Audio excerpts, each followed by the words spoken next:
I think simply buying less, buying more mindfully, being a more mindful consumer, asking yourself, do I need this when you go into the grocery store? Am I going to cook this? What am I going to cook with this? Sometimes you look into your grocery cart and there's a lot of things that look good, but they don't really make sense together. It's like, what am I going to actually make with all these things? And that's where we have a risk of waste happening. Hello! Thank you so much for checking out Earth Care, the interview series that's dedicated to understanding the ways we can care for the Earth and each other. I'm your host, Sarah Christie, and I'm on a mission to make climate change an approachable and not so overwhelming conversation for everyone. On this podcast, we meet climate heroes, activists, experts, entrepreneurs, and get their take on how we can help save the planet. And during this episode, we're learning how to do that while food prepping in the kitchen. Brennan Kai is an eco-communicator who focuses on sustainability, climate justice, and low-impact and plant-based living. Through the content that Brennan shares on TikTok and Instagram, she has built this welcoming and curious community who are excited to see what new tricks she'll share next that will inevitably benefit the planet, each other, and our wallets. She describes herself as an imperfect environmentalist, and in a true serendipitous fashion, Brennan was born on Earth Day. Now March, we're still in it, it's Nutrition Month. We kicked it off with Dr. Kate Parizeau teaching us about the environmental and economic impact of food waste. Then Max Hansgen spoke about the importance of farmland preservation and the health benefits that are paired with having access to local produce. So now that we have a deeper understanding of the vital role that food plays in our personal health and the health of this planet, it's time to learn how to not take it for granted at the household level. This is a quote by author and environmental campaigner Tristram Stewart. It says, "Cutting food waste is a delicious way of saving money, helping to feed the world, and protect the planet." That's really the theme for this conversation. Brennan Kai is a wealth of knowledge when it comes to food preservation and low-waste recipe hacks, and I'm just so excited for her to share a few of them with us today to kickstart our waste reduction journey in the kitchen. Here it is, my Earth Care conversation with Brennan Kai. I figured we could start by just kind of chatting about what do food waste and low impact living have to do with one another? So, in terms of food waste, I think the reason that I feel called to make content about it is because, from my perspective, it's something that we can all get behind. People from all different backgrounds can be very motivated in reducing food waste for a variety of reasons. I know some people are really concerned about the greenhouse gas emissions that are associated with food waste, and other people just want to save money. So I think it's something we can all get behind for so many reasons. And that's why I'm really, really passionate about it.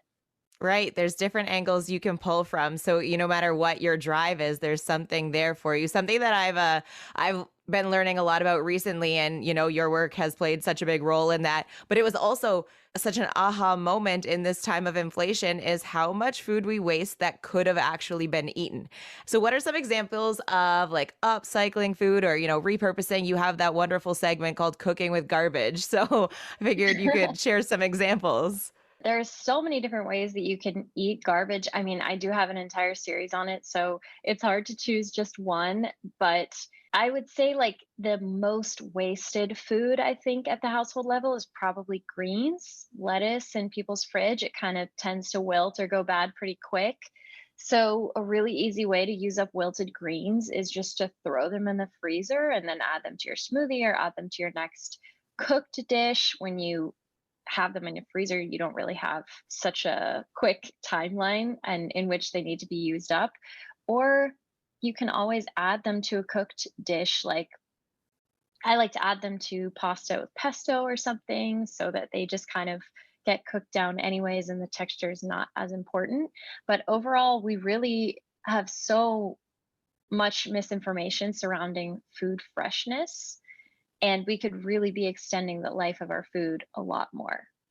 Do you think that has to do with the expiry dates that I know there's such like a gray area there that we see on the expiry dates at grocery stores? Does that play a role in that? Definitely. I think they're very, very misleading. There's a best by, sell by, and there's not really a clear system for knowing when things have officially gone bad. And when it comes to something like cheese or milk, I know we do need to be a little bit more cautious maybe, but when it comes to something like a bag of carrots, honestly, you shouldn't be using that date as your end all be all. You did share a really neat video that I would have never thought of otherwise. That was the tops of strawberries. Can you explain what those could be used for? Yeah, so the tops of strawberries are actually completely edible and they have some nutrients in them for sure. So instead of just tossing them or better composting them, we can add them to things. I often throw them into the freezer and just throw them into my smoothies with the tops on because it's like two birds with one stone. You're getting your fruit and your greens. But that recipe was making a simple syrup out of them. So I just boiled them down with some sugar. I had no idea. Like the amount of time I've spent washing and then cutting off the tops of strawberries. And then it's like you look around and it's just this huge chunk of strawberry that I'm like, I could have eaten that, you know? Yeah, for sure. I didn't know they were edible either. I feel like why I love what I do is because I'm always learning more too. So I didn't know that either.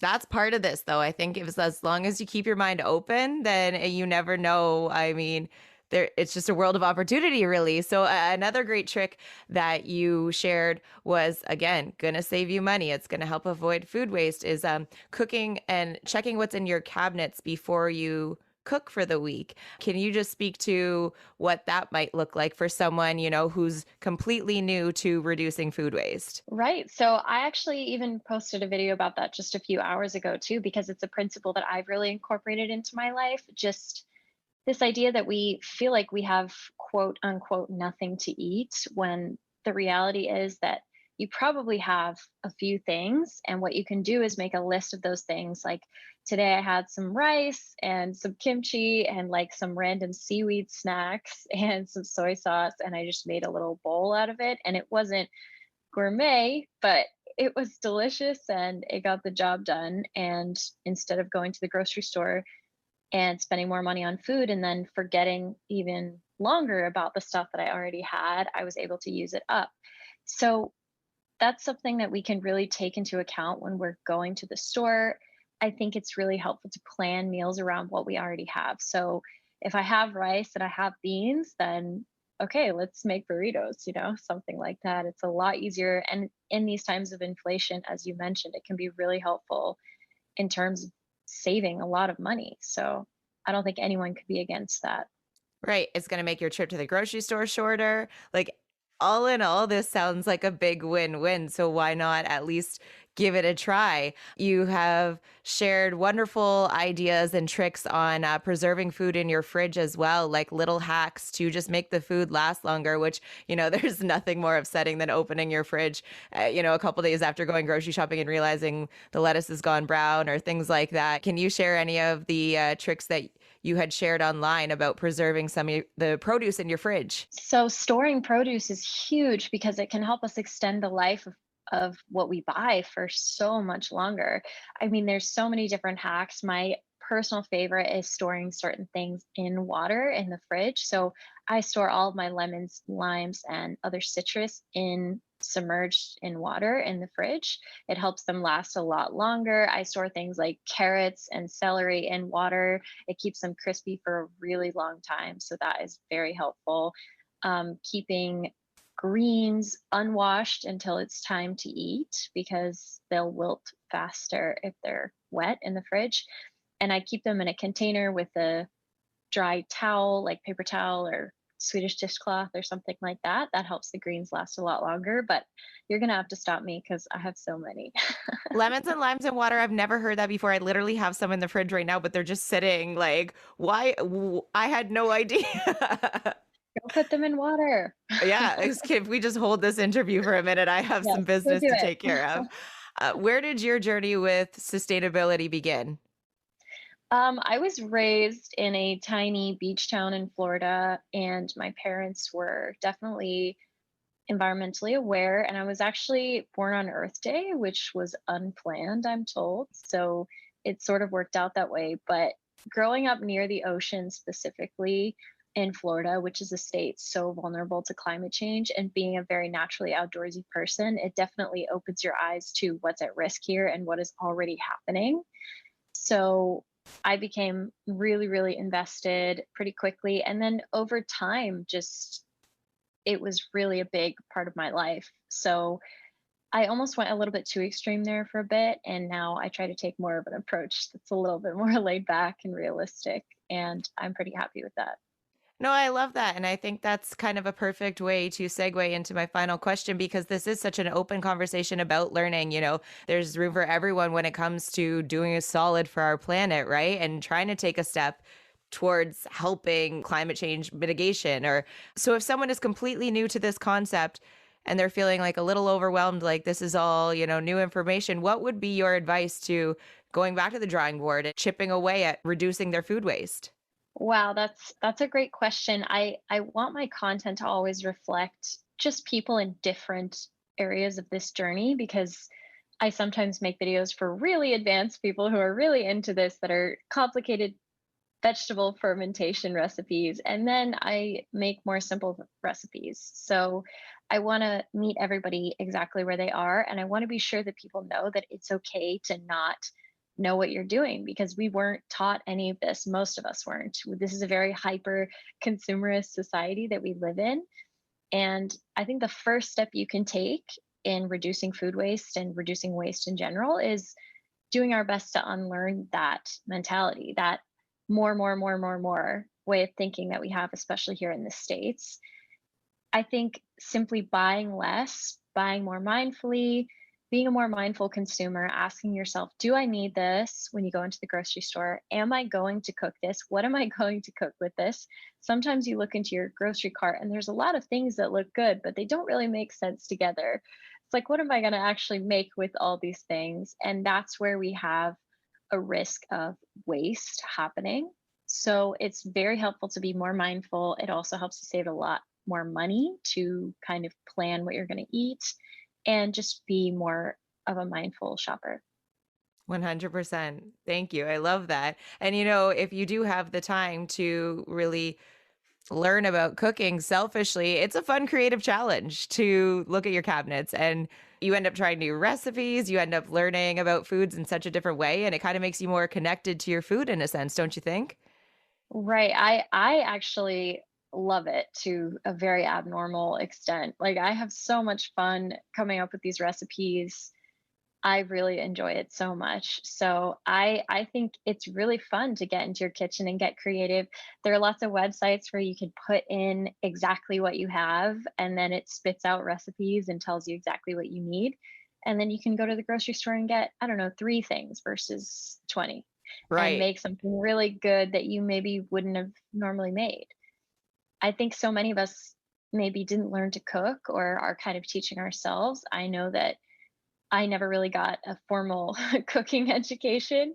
I just like to have fun and try new things and experiment, and eating is my favorite thing. So it can be really fun when you look at it like a game.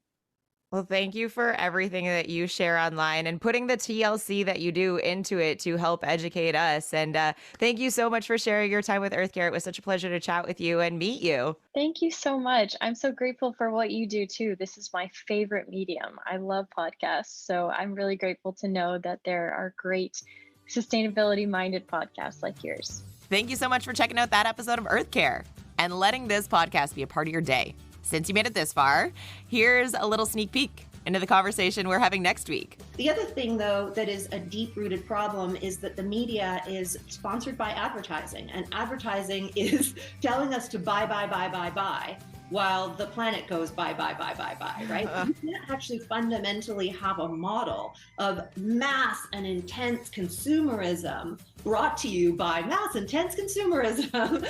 Until then, we can also connect online at Earth Care Show on Instagram and TikTok. Head there to give those accounts a follow. And hey, if you have time, leave a review, message me with a review. I'd love to know what's on your mind, what's been clicking with you, and what topic you'd like to learn more about. You can also write to me on the website, earthcareshow.com. I'm your host, Sarah Christie, and the goal of this podcast is to get us talking about climate change. So let's chat.